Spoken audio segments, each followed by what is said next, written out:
प्यारे बच्चों, आज हम करेंगे कक्षा 6 और 7 की गणित वर्कबुक का कार्यपत्रक 70। फर्स्ट क्वेश्चन है, भाग विधि द्वारा 12, 14 और 18 का लघुत्तम समापवर्त्य ज्ञात करें। तो ये फर्स्ट वाला एग्जाम्पल है।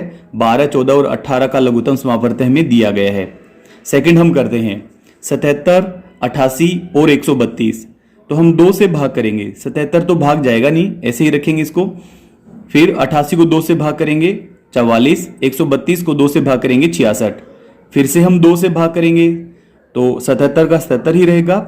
आगे 22 और 66 का आएगा 33। अब ऐसी कोई भी दो संख्या नहीं है जिनको कि हम 2 से भाग कर सकें या 3 से भाग कर सकें या 4 से भाग कर सकें। अब ये सभी संख्याएं 11 से भाग होंगी तो 77 का आएगा 7, 22 का आएगा 2 और 33 का आएगा 3। 77, 88 व 132 का एलसीएम। तो इनके गुणनखंड जो यहाँ पे प्राप्त हुए हम ये लिख लेते हैं 2 गुना 2 गुना 11 गुना 7 गुना 2 गुना 3। तो जब हम इनकी मल्टीप्लाई करेंगे तो हमारे पास लघुत्तम समापवर्त्य आएगा 1848।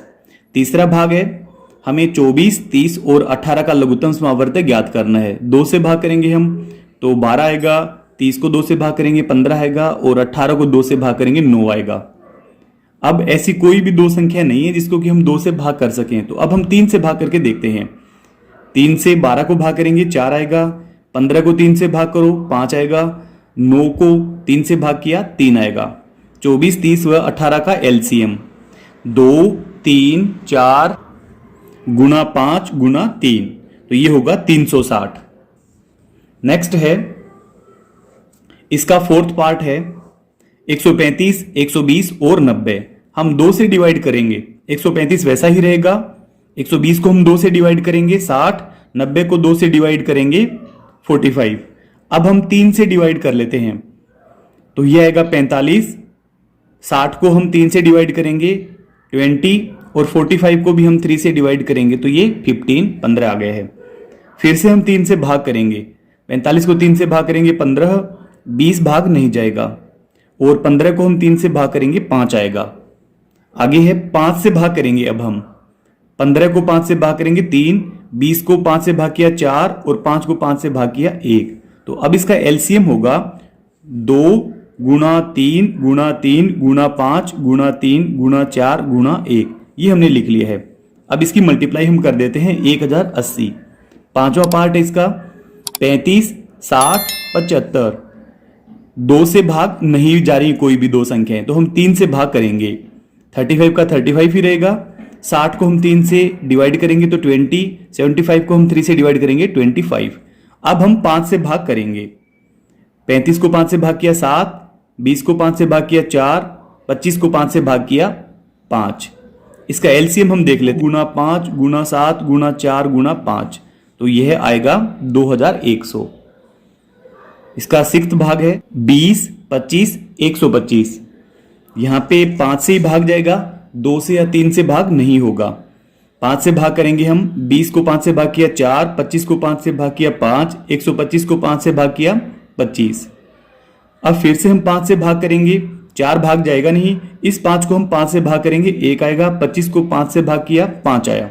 तो अब इन सभी गुणनखंड को हम यहाँ पे लिख लेते हैं। एलसीएम आएगा 5 गुना 5 गुना 4 गुना 1 गुना 5, यानी कि 500। क्वेश्चन नंबर 2 है, महत्तम समापवर्त्य अभाज्य गुणनखंड की विधि से ज्ञात करें। एक एग्जांपल हमारे लिए करके दिया गया है 30 और 45। यहाँ पे 30 के गुणनखंड बनाए गए हैं, यहाँ पे 45 के गुणनखंड बनाए गए हैं और जो दोनों में कॉमन है, 30 के गुणनखंड हमें प्राप्त हुए हैं 2 गुना 3 गुना 5, 45 के प्राप्त हुए हमें 3 गुना 3 गुना 5। अब इसमें जो कॉमन है, इसमें 3 और 5 ये कॉमन है। 3 इसका भी गुणनखंड है, इसका भी गुणनखंड है। हम 3 और 5 की गुणा कर देंगे तो 15 हमारा महत्तम समापवर्तक है। हम इनके एग्जाम्पल में दिए गए अनुसार अलग अलग भी गुणनखंड निकाल सकते हैं या हम एक साथ भी कर सकते हैं, जो हमारे लिए आसान रहेगा। अगर हम एक साथ करेंगे तो हमारे लिए ज्यादा आसान रहेगा। हम 2 से भाग कर देते हैं, दोनों संख्याएं 2 से भाग चली जाएंगी। 16 को 2 से भाग करेंगे 8 आएगा, 24 को 2 से भाग करेंगे 12 आएगा। फिर से हम 2 से भाग कर देंगे तो यहां पे आएगा 4, यहां पे आएगा 6, फिर से 2 से भाग चला जाएगा।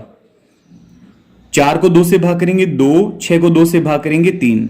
अब ऐसी कोई भी संख्या नहीं है जिससे हम भाग करें और ये दोनों के दोनों भाग चले जाएं, तो महत्तम समापवर्त्य, महत्तम समापवर्तक, तो यह आएगा 2 गुणा 2 गुणा 2। यहां पे हमने सिर्फ उभयनिष्ठ गुणनखंड ही लिए हैं जो दोनों को बराबर डिवाइड करते आ रहे हैं। 2 2 2, 2 गुना 2 गुना 2 यानी कि 8, 2 दूनी 4, 4 दूनी 8। पार्ट नंबर 3, 42, 49 और 63। तो इन तीनों में 7 ही कॉमन है, 7 से ही हम इन तीनों को डिवाइड कर सकते हैं। 42 को 7 से डिवाइड करेंगे 6 आएगा, 49 को 7 से डिवाइड करेंगे 7 आएगा, 63 को हम 7 से डिवाइड करेंगे 9 आएगा। तो अब ऐसी कोई भी संख्या नहीं है जिससे कि हम तीनों को एक साथ डिवाइड कर सकें। तो 7 इन तीनों को डिवाइड एक साथ कर रहा है, तो यह सबसे बड़ी संख्या है जो तीनों को एक साथ डिवाइड कर रहा है, यानी कि इसका महत्तम समापवर्त्य हुआ 7। लास्ट है 40, 72 और 36। तो हम यहां पे 2 से डिवाइड करेंगे। 40 को 2 से डिवाइड किया 20, 72 को 2 से डिवाइड किया 36, 36 को 2 से डिवाइड किया 18। एक बार और हम इनको 2 से डिवाइड कर सकते हैं। 20 को 2 से डिवाइड किया 10, 36 को 2 से डिवाइड किया 18, 18 को 2 से डिवाइड किया 9। अब इसका महत्तम समापवर्त्य होगा ये दोनों कॉमन गुणनखंड, 2 गुना 2 बराबर 4, इनके 4 इसका महत्तम समापवर्त्य होगा। यानी कि 4 वह बड़े से बड़ी संख्या है जो इन तीनों को पूरा डिवाइड कर सकती है। आपको वीडियो अच्छी लगी, वीडियो को लाइक करें, चैनल को सब्सक्राइब करें। Thank you so much.